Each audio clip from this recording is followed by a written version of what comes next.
que ça défile. Ça, c'est photo. Oui, oui. Non, non, ça c'est... Oui, c'est ça le devant.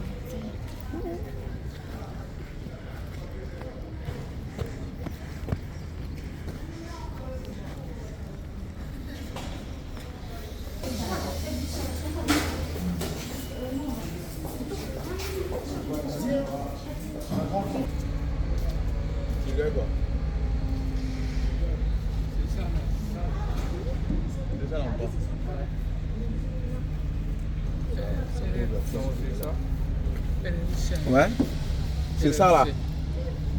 Tu sais, il y a Agassi là, il y a, tu vois, non, un qui doit venir, mais c'est même l'île là comme ça là, mais un qui doit venir comme ça.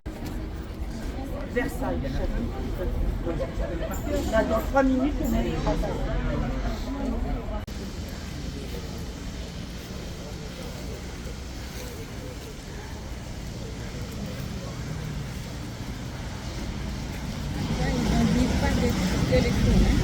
Oui.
Et oui, vous pouvez en effet prendre des photos sans flash, mais sinon, pas de souci, prenez des photos dans tout le château. Ou des vidéos. Bah, du coup, bienvenue. Mais au tout début, ce n'était pas prévu que ce soit la maison royale. Au tout début, hein, le château de Versailles était beaucoup plus petit et c'était un château de chasse. Oui, et puis comme je disais, si jamais il y a certains mots de clés qui sont pas clairs, dites-moi. Hein, je peux le dire en anglais ou quoi que ce soit. Donc c'était un petit château de chasse. Parce que derrière, il y a la forêt, hein, les bois de Versailles. Et donc, c'est le roi Louis XIII qui est d'abord venu s'installer ici, qui a fait construire donc, son petit château de chasse. Donc vous voyez, c'était... Comment ? Pavillon de chasse. Oui, un pavillon de chasse. Oui, j'ai regardé du château, mais... Ah oui, pavillon de chasse. Donc c'était le autour de la cour, hein. Vraiment ce petit U, c'était le premier pavillon de chasse. Une vraie erreur avec tout ce qu'on peut voir aujourd'hui. Donc voilà, donc il venait chasser ici. Ensuite, son fils Louis XIV, donc Louis XIV, hein, le roi le plus célèbre dans l'histoire française, eh bien, est venu aussi chasser ici quand il était jeune. Et ensuite, il a décidé eh bien, d'embellir, d'agrandir ce pavillon de chasse et d'en faire une résidence royale, une maison royale. Et c'est devenu la résidence principale du roi et de sa famille. Et ça l'a été pendant environ 100 ans, jusqu'à la Révolution française de 1789.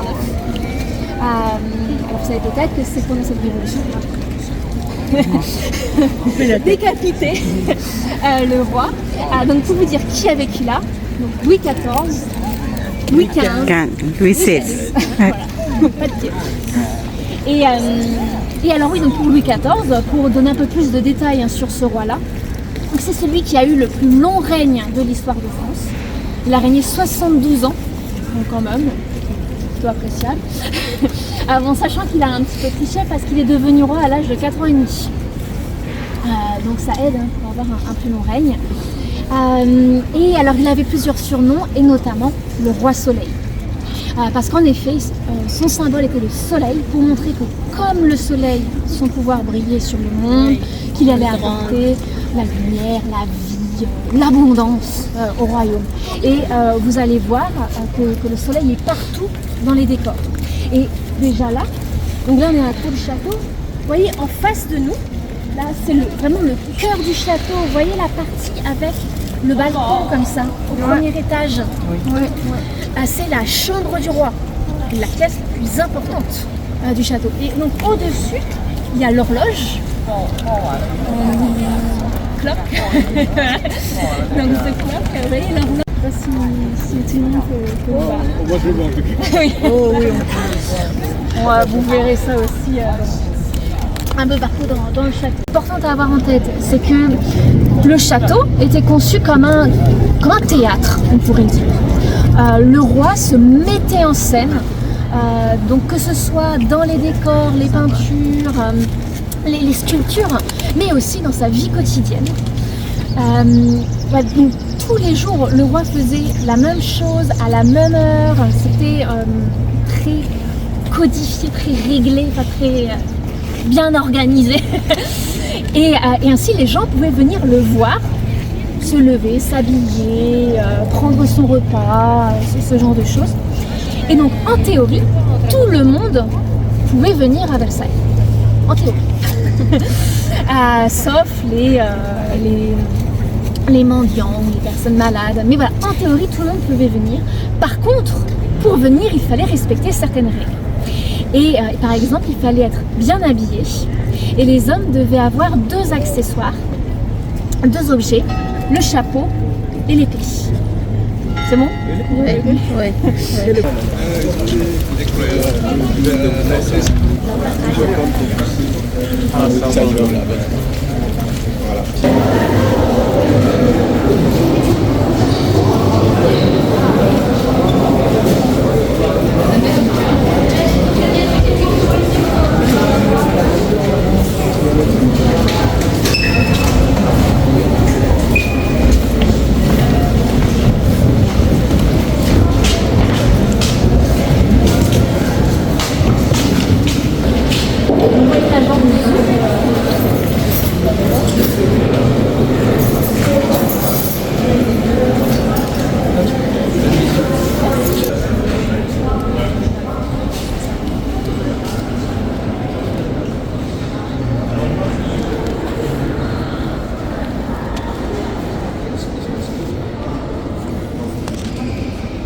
Oui, ça permet d'imaginer. C'est fastueux. Exactement. C'était j'attends que tout le monde soit arrivé, mais là, vous avez donc une maquette de ce qu'on appelle l'escalier des ambassadeurs. Buste, donc une statue de Louis XIV avec des décors peints montrant la gloire de Louis XIV, de la France. Et donc c'était pas un escalier qui était utilisé tous les jours, hein, c'était pour les grandes réceptions quand des ambassadeurs venaient. Alors ambassadeur, vous avez ce mot-là? C'est vrai qu'en anglais c'est la même chose, ambassadeur. Un peu trop grand, trop grandiloquent. C'est vrai que les mots changent, ça reste pas forcément. Alors, nous sommes du côté de ces appartements de Marie-Antoinette.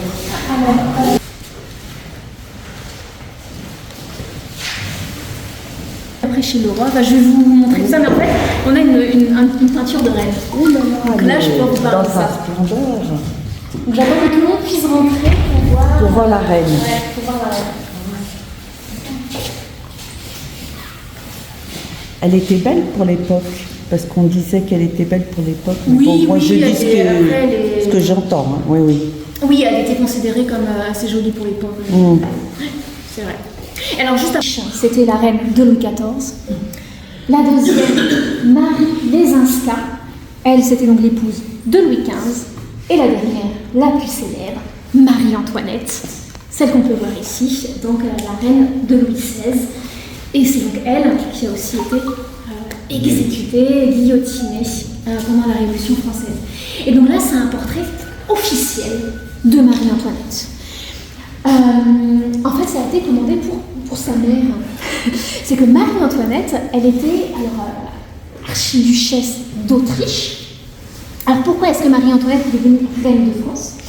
Eh bien parce que la France et l'Autriche ont conclu une alliance, et donc pour renforcer l'alliance, le prince, parce qu'à l'époque c'était pas encore le roi, l'héritier au trône, on l'appelait le dauphin. Donc le jeune Louis, le dauphin, a été marié à la fille de l'empereur et l'impératrice d'Autriche, Marie-Antoinette. Alors elle avait 14 ans à ce moment-là, et Louis XVI, lui, donc Louis futur Louis XVI, avait 15 ans quand ils se sont mariés. Et la mère de Marie-Antoinette, elle avait demandé qu'on lui envoie un portrait de sa fille quand elle est devenue reine.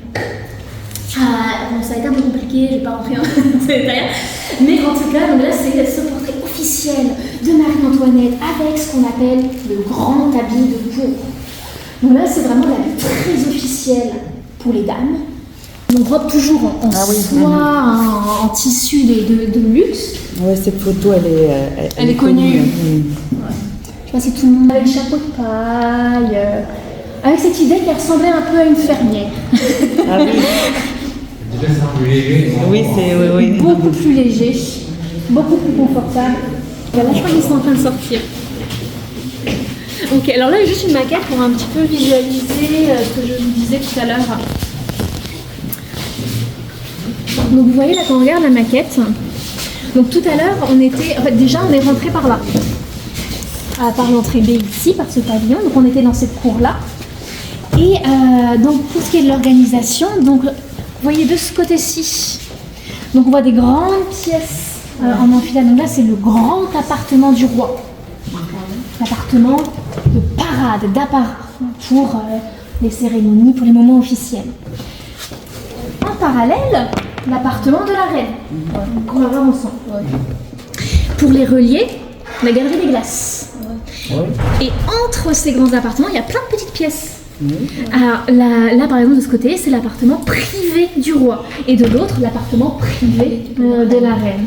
Donc vous voyez, il y a une différence entre les grandes pièces officielles et les toutes petites pièces de l'appartement privé, parce que les petites pièces étaient plus confortables. Plus facile à chauffer, surtout ça, plus facile à chauffer, plus intime. Voilà. Et mais nous on verra surtout l'appartement officiel, l'appartement privé, il est fermé en visite.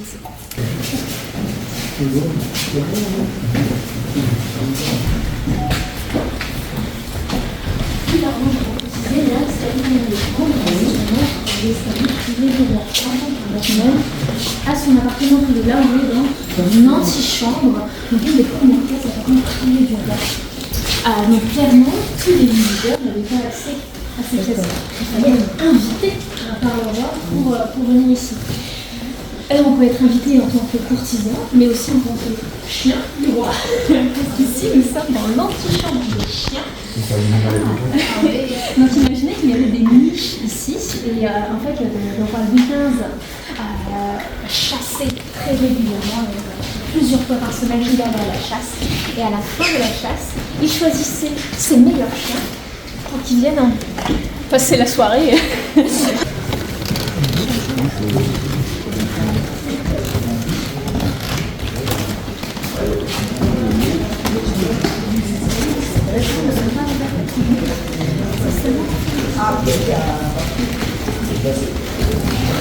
This is for film location. That's very nice.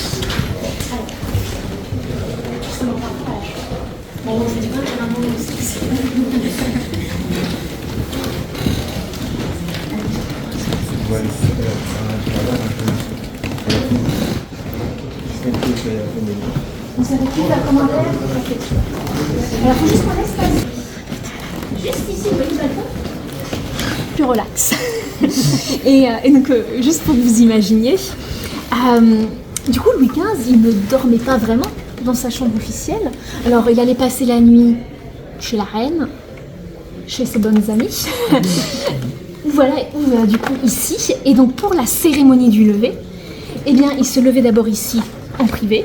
Il mettait sa robe de chambre et il allait dans sa chambre officielle. Pour après, voilà, on ouvre les portes, les courtisans arrivent et il fait semblant en fait de se lever. Donc voilà, donc il y a vraiment cette idée, c'est très voilà, cérémoniel.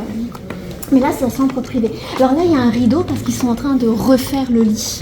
Et notamment les tissus. Là, tout ce que vous voyez, les rideaux. D'origine? Non, ce n'est pas d'origine. Pardon. Parce que... Non, mais c'est une très bonne question. Parce que ça s'abîme avec le temps. Donc ça a été refait. Comment? Et les dorures aussi, ça a été refait. Parce que ça s'abîme, il faut refaire régulièrement.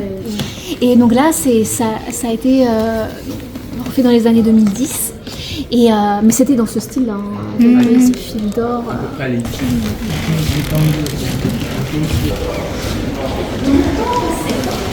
On sort de l'appartement privé et on rentre dans l'appartement du roi officiel. Donc, 3 appartements. Et plus précisément comme tout à l'heure dans ce livre qui nous parlait, là nous sommes dans le cabinet du conseil. Donc c'est là où le roi recevait ses ministres, ses secrétaires d'État. Oh pardon, c'était vous. Désolée. C'est pas grave. Donc voilà, c'est là où il y avait le conseil avec les ministres.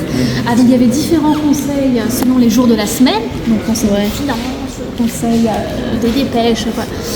Et donc le roi était assis sur son fauteuil. Et là aussi, ça fait partie de l'étiquette. Le roi est assis sur le fauteuil. Le siège. Les ministres, eux, étaient assis sur ce qu'on appelle des pliants. Alors les pliants, c'est ça. Donc ça montre encore la hiérarchie. Et encore, vous avez de la chance de pouvoir s'asseoir. Parce que normalement, en présence du roi, on ne s'assoit pas. Il est voilà. Ça montre bien le personnage principal. Donc voilà, il pouvait s'asseoir sur ces pliants-là. Et donc derrière cette porte, c'est la chambre que j'évoquais tout à l'heure. Et donc de ce cabinet de conseil, nous avons accès à la galerie des glaces.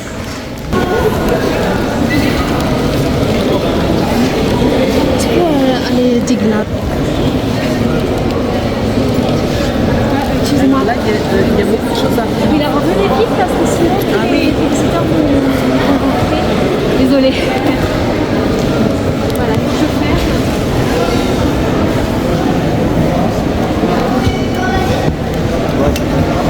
Voilà. Comment? Oui, franchement, les bons disent que c'est. Alors, écoutez, moi, on va se mettre au centre.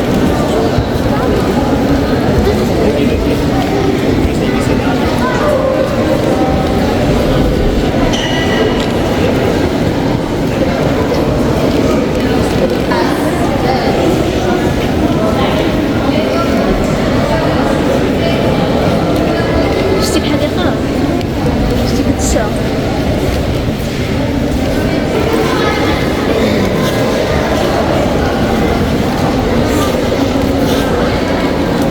Dans la galerie des glaces, qui est la pièce la plus impressionnante du château.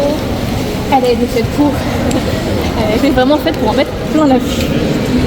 Et alors, comme on parlait tout à l'heure de combien de temps ça a pris pour construire le château, pour la galerie des glaces, ça a pris 6 ans. Quand même. Alors quand même, mais en même temps plutôt rapide. Hein. Mais c'est rapide par rapport à l'époque. Oui, et par rapport à l'époque, et par rapport aussi à la grandeur de cette pièce, hein, parce qu'à l'époque c'était la plus grande galerie. D'ailleurs, on l'appelait la Grande Galerie. Elle fait 73 mètres de long. Et donc elle était exceptionnellement longue et large, mais surtout, ce qui se démarque ici, ce sont les glaces, les miroirs. Alors il y en a 350 glaces. C'est incroyable. Toujours pour l'époque, c'était incroyable. Alors je vais parler un petit peu de ces miroirs. Donc ce sont des miroirs de verre. l'époque de Louis XIV, XVIIe siècle, ces miroirs étaient extrêmement chers. Vraiment, c'était des objets de grand luxe. Donc en avoir 357, déjà ça veut dire beaucoup. Mais surtout, on ne savait pas les faire en part. On n'avait pas la technique. C'était la spécialité de Venise. Ça, je n'en doute pas. Parce qu'il y a beaucoup de choses qui viennent... Murano, et surtout, donc Venise voulait garder la technique secrète parce qu'ils avaient ce qu'on appelle le monopole. Donc c'était le monopole du savoir-faire. Ils étaient les seuls à pouvoir vendre ces miroirs et pour pouvoir les vendre très peu cher. Donc quand même, ce sont des choses qui travailler le verre et le miroir, eh bien ils étaient menacés de mort s'ils vendaient ce secret. Sauf que Louis XIV voulait que Versailles soit un château français. Et ça c'est un point que je n'ai pas encore vraiment évoqué, mais c'est important. Versailles c'est made in France. C'est vraiment l'idée. Montrer les savoir-faire français, les arts français. Donc il voulait non pas des miroirs vénitiens, mais des miroirs français. Donc il a fait un peu d'espionnage pour voler le secret de la technique à Venise. Donc ces miroirs-là, ils ont bien été faits en France. Donc il a utilisé des subterfuges pour atteindre... En fait, il a réussi à inviter des miroitiers vénitiens en leur promettant... Ah oui, voilà. Et apparemment, d'ailleurs, des conditions mystérieuses. Ah bon? Ouais, bon, bien sûr. Mais oui, il a réussi à avoir ça. Le secret. C'est ça. Et oui, du coup, c'est la manufacture de Saint-Gobain qui a été créée à ce moment-là. Ah d'accord. Voilà. Donc ça c'est le point important. Alors ce qui est important aussi avec ces miroirs, non seulement ça montre la richesse du roi, mais également il y a un côté pratique. Vous voyez les miroirs qui passent aux fenêtres. Oui. Ouais. Donc on a cette impression de lumière. Parce que le point important à Versailles, éclairer le château, c'était compliqué. Alors là on peut voir ces chandeliers, ces lustres, ouais. Donc c'est ces lustres qui ne sont pas des bougies. Ça a été aussi fait avec des fausses bougies. Ouais. Alors ils éclairaient en effet à la bougie à Versailles, mais pas tous les jours parce que la bougie ça coûte cher. Oui. Et donc c'était seulement pour les grandes fêtes, donc pour les mariages, pour les balles, les mascarades, qu'ils éclairaient comme ça à la bougie. Il fallait des milliers de bougies pour ces fêtes-là. Donc là aussi c'était montrer la richesse royale. Et du coup, eh bien, avoir ces miroirs-là, ça permettait que ce soit plus lumineux, puis aussi imaginez le soir, lors des balles, la lumière comme ça des bougies qui se reflètent dans les miroirs, ça crée une impression de merveille.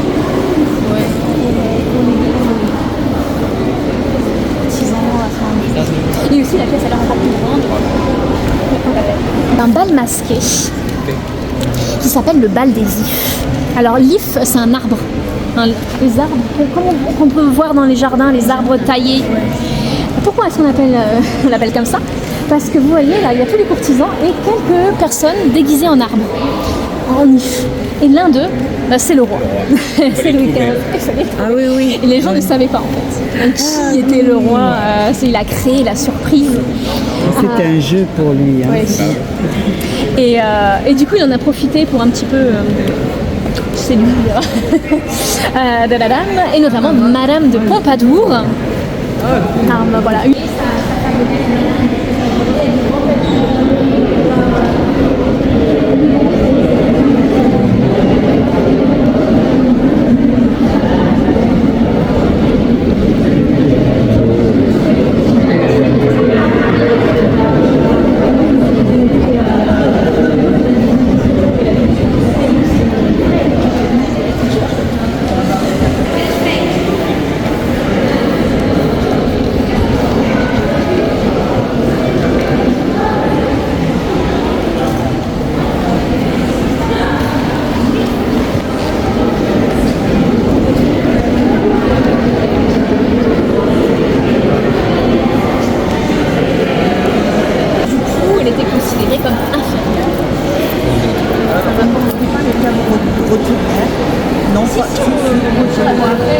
14 ans, elle était mariée à l'héritier du trône, au dauphin.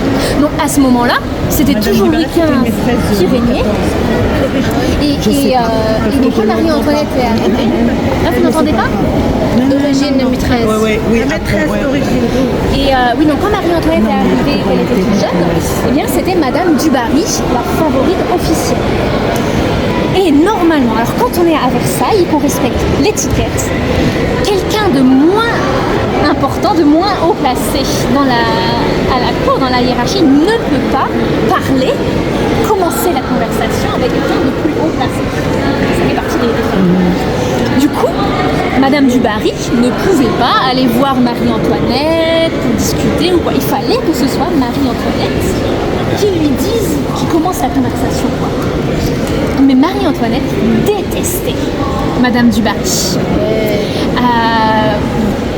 Pour plusieurs raisons, mais elle ne voulait pas lui adresser la parole. Mais du coup, c'est devenu un problème. Parce que le roi a été vexé. Il disait, ouais, elle veut pas parler à ma maîtresse. Faut faire quelque chose. Mais Marie-Antoinette, elle était plutôt têtue. Et elle disait, non, je veux pas lui parler. Donc il y avait beaucoup de pression, notamment la mère de Marie-Antoinette qui lui écrivait pour lui dire mais il faut que tu parles à Madame du Barry. Et au bout de longs mois, ça a pris des mois, mais au bout d'un moment, Marie-Antoinette a cédé. Et elle a dit à Madame du Barry, il y a bien du monde aujourd'hui à Versailles. Et c'est tout. Et après, il n'y a pas eu de conversation, rien. Mais au moins, elle a dit quelque chose, elle a adressé la parole à Madame du Barry. Et ça veut dire qu'elle était en trop. Oui, il y a bien du monde, oui. Oui, pas, c'est une façon de dire que... Elle n'est pas de notre monde, voilà. Elle est... Oui, en fait, oui, voilà. Et elle a une question, madame. Madame du Barry. Comment? De son origine, de son pays ou alors elle était française, mais elle était aussi de la roture, du coup du Tianzeta. Non, mais en fait à la base c'était une prostituée de luxe. Voilà. Donc c'est aussi pour une ça courtisane, que c'était une courtisane. À cette époque, on parle beaucoup plus de courtisanes.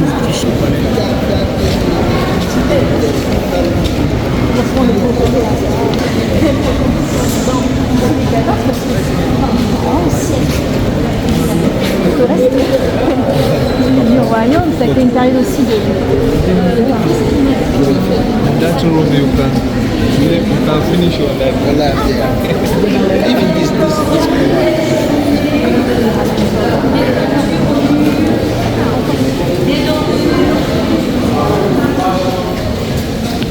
Regardez le lustre. Camille, regarde le lustre. Il fait quelques centaines de kilos.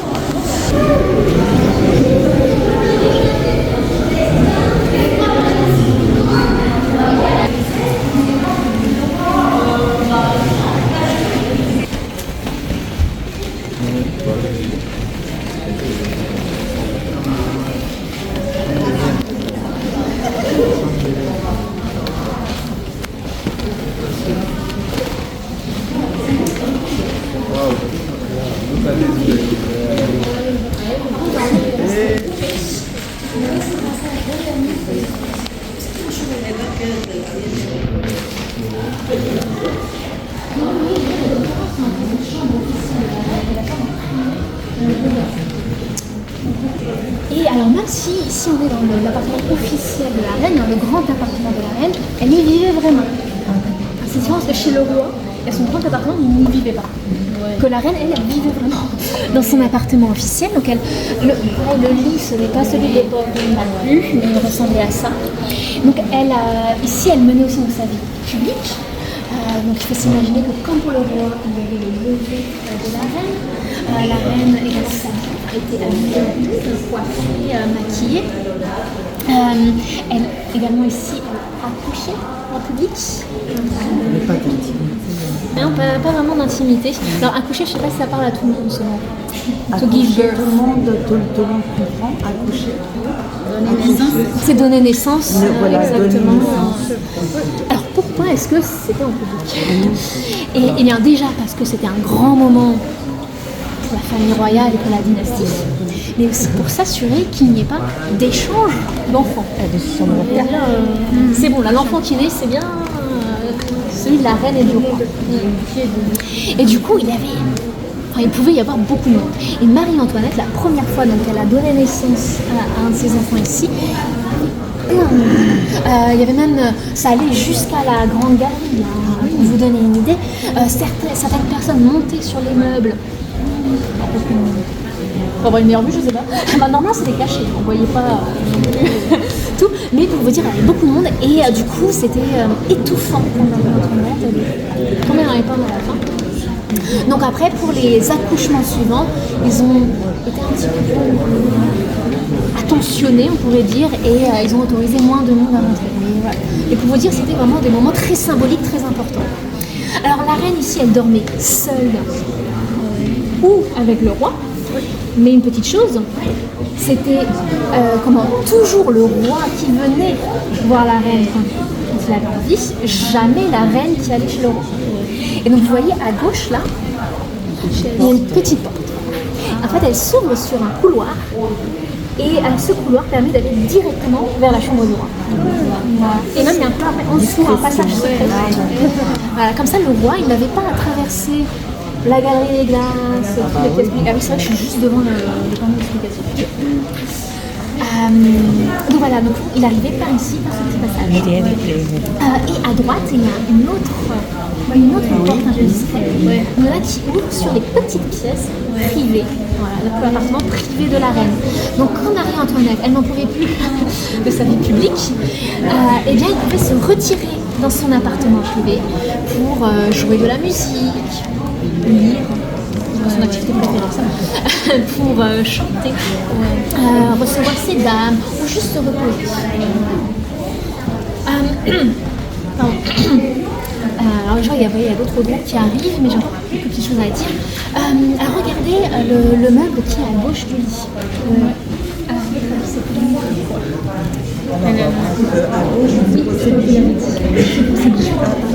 ce qu'on appelle un serre-bijou. Et il a vraiment été fait pour Marie, juste avant la Révolution. Très très luxueux. Couvert d'acajou, donc c'est le bois de luxe.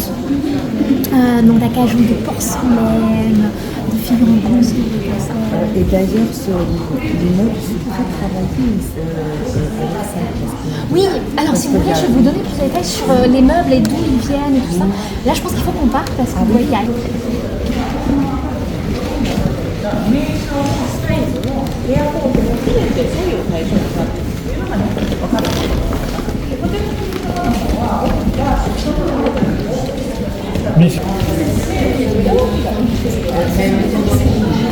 Parce que c'est une question.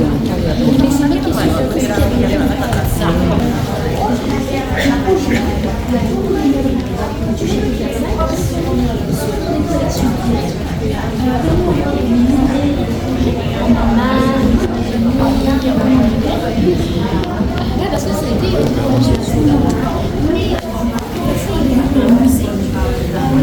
mais on le voit. Alors c'est un des plus célèbres portraits de Marie-Antoinette. Elle est représentée avec ses enfants. Parce que, alors en effet, ce tableau-là, il a été fait juste avant la Révolution française, vraiment 2 ans avant la Révolution, à un moment où la reine était très critiquée, très détestée, que ce soit par la cour ou par le peuple. Ah, ils sont en train de partir. Alors je sais pas si on va pouvoir s'approcher parce que... Non, en cas, elle était très détestée. Elle avait on lui donnait plusieurs surnoms. Donc je vous ai dit Madame Déficit. On l'appelait aussi l'Autrichienne. Avec cette idée, voilà. En plus, l'Autriche, c'était pas un empire ami avant cela. Et ah oui, je voulais vous montrer. Il y avait des caricatures. Ah oui, oui, c'est juste pour le mot. Donc, caricature, oui, ce sont des dessins pour se moquer.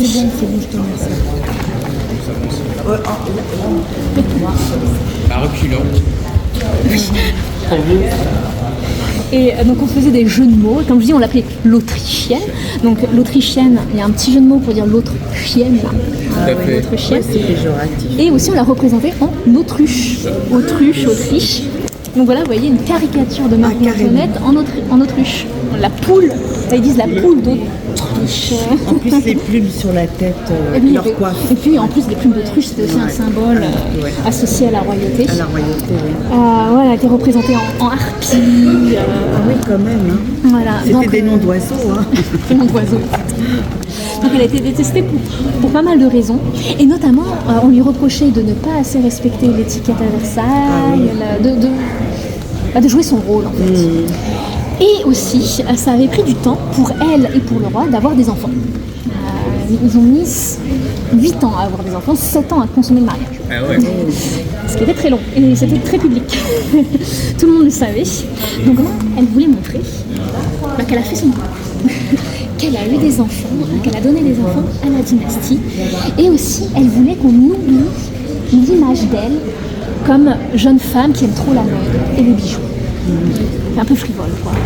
C'est vraiment, regardez, je suis une mère digne. Donc, elle est représentée dans des habits, alors j'allais dire un habit simple. Façon de parler, hein, c'est toujours luxueux, mais c'est pas du tout comme ce qu'elle portait quand elle était jeune. On voit pas de bijoux, très peu de bijoux, des bijoux assez discrets. Voilà, donc là, ce qu'elle met en avant, ce sont ses enfants. Donc là, il y a 3 enfants. Alors, Marie-Antoinette et Louis XVI en ont 4. Vous voyez, à droite, il y a un berceau qui est vide. Hop. Vous vous approchez. Donc il y a un berceau qui est vide parce qu'à la base, en fait, il y avait le bébé, c'était Sophie. Il y avait un petit bébé qui devait être représenté, mais cet enfant est mort pendant que le portrait était réalisé. Du coup, c'est pour ça qu'il est vide. Et donc là, on voit les 3 enfants, donc la fille aînée à gauche et les 2 fils, hein, Louis et Louis. Ça c'est facile de s'en souvenir. Et comment? Et ce que vous voyez derrière le berceau, c'est un serre-bijou, comme celui qu'on a vu tout à l'heure. C'est pas exactement le même, mais le même type de meuble. Vous voyez, ce serre-bijou est à l'arrière-plan, dans l'ombre. On le voit pas vraiment. On le voit quasiment. Ouais, on le voit quasiment pas. C'est pas ce qui est important. C'est pour dire les bijoux c'est derrière moi. Ce qui compte, ce sont mes enfants. Ah oui, là, elle est mise en valeur. Et alors, regardez l'enfant qui est sur ses genoux. Oui. Il porte une robe. Parce qu'en effet, les petits garçons portaient des robes jusqu'à l'âge de 7 ans. Parce qu'on considérait que c'était à l'âge de 7 ans qu'ils rentraient dans le monde des hommes. Après, ils avaient été habillés en petit homme, comme ce qu'on peut voir à droite. Oui, le pantalon. Et alors également, on peut voir ici ses cheveux, parce que je n'ai pas parlé des coiffures et tout ça, mais c'est aussi un point important. Donc là, ses cheveux poudrés de gris, donc à la mode à l'époque. Et en fait, ce qui était aussi à la mode à l'époque de Marie-Antoinette, c'était ce qu'on appelait les poufs. Alors, je vais vous montrer. Parce que là encore, c'est un peu discret, elle a son chapeau dessus. Mais les dames portaient... Ah, je cherche un pouf. Des poufs. Voilà, donc c'était ce genre de choses. Ouh là là. Donc elles avaient comme des structures dans les cheveux pour pouvoir mettre des décorations. Parce que là, vraiment, c'est Donc un là, gros pouf. Donc là, c'est un navire. Un navire. oui. C'est en fait les poufs. C'était selon les événements du moment. Et donc là, par exemple, quand c'était la mode, là, c'est le pouf à l'indépendance. C'était la guerre de l'indépendance américaine. Ah oui. Et il y a un navire qui était célèbre, la Belle Poule. Donc c'était le début, quand les Français envoyaient des navires pour aider les Américains. Donc du coup, comme les Français aidaient les Américains, et ben on va porter des objets qui rappellent ça. Bon là c'est juste des rubans, mais on voit bien, il y a un ruban. Parfois les dames aussi pouvaient avoir des fleurs, mais du coup elles avaient des petits pots cachés dans les cheveux avec de l'eau pour que la fleur reste verte. Il fallait aller loin. Mais du coup il fallait garder la tête bien droite parce que... L'eau... Et aussi, à un moment, sous Louis XVI, ils ont voulu que les gens consomment de la pomme de terre. Parce que avant Louis XVI, on ne mangeait pas de pommes de terre en France. C'était plus pour les cochons, enfin, plus c'était récent. Et sauf qu'il y a eu un problème de famine. Du coup, ils se sont dit, il faut que quand les gens consomment de la pomme de terre, parce que c'est facile à cultiver. Mais pour inciter les gens à manger des pommes de terre, eh bien, on a voulu la mettre à la mode. Et les dames, elles avaient donc leur pouf avec des fleurs de pommes de terre. Oh bah, c'est une décoration. Ce genre de choses. Publicité, on est. C'est comme la pub de la pomme de terre par la reine, par ses dames. Et parfois les poufs étaient très très hauts, hein. Ça devait faire 1 mètre de haut. Alors du coup les gens se moquaient d'elle. C'est vrai. Et il y a encore des caricatures. Vous voyez ce genre de choses. Qu'est-ce que c'est alors oui, Voilà, c'est des un peu caricatures. exagéré. Bon, c'est un dessin exagéré. Voilà, en fait. c'est exagéré. Mais aussi on se disait, oh là là, elles n'arrivent pas à passer les portes, par exemple, Bah oui. ou à rentrer dans leur carrosse. Voilà, donc les gens se moquaient pas mal d'elle. Et la mère de Marie-Antoinette, elle disait à sa fille, mais elle a même pas répondu. Elle a Elle pas dit, je ne répondu. peux pas répondre à ça. En tant que mère, elle a une phrase assez célèbre là, que je n'ai plus en tête, mais toutes les mères de l'Assemblée me comprendront, c'est trop horrible comme accusation. Et en effet, elle a ému une partie des personnes qui étaient là, notamment les femmes. Quoi. Mais elle a été très digne dans son procès, dans ses procès. Apparemment, c'est ce qui en ressort, c'est ce qui s'est dit en effet. Il y a vraiment une différence entre la Marie-Antoinette, jeune reine, un peu Oui, folle, voilà, et la Marie-Antoinette de la Révolution. Bon,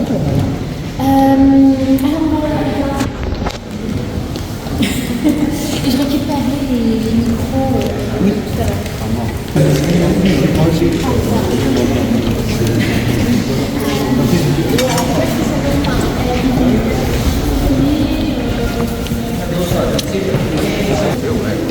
L'homme est fatigué. Il dort. Et nous on sortit chacun.